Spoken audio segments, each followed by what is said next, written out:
So for this assignment, I'm going to show how to get a sputum sample.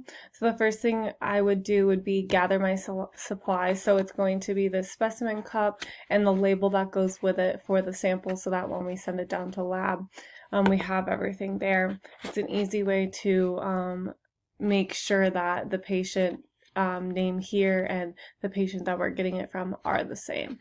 So the first thing I'm going to do is knock on the door, sanitize my hands. Hi Sarah, my name is Kate. I'm going to be your nurse today. I do need to get a sputum sample from you, okay? So I sanitize my hands.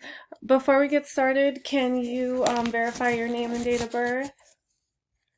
Okay, good. And then I do see here that it is the same on the sputum sample label here, so that's good. So, put on my gloves, and I'm going to have, gonna take off the label, or the cap, I mean.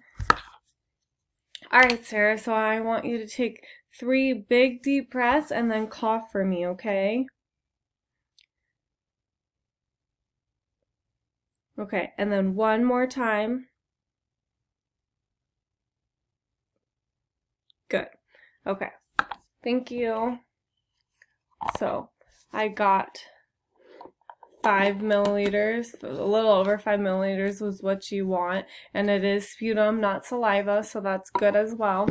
So I would take off my gloves and sanitize my hands. And then I'm going to log into the computer, scan the patient's wristband, scan the sputum sample, and then I would take that down to lab in a hazard bag.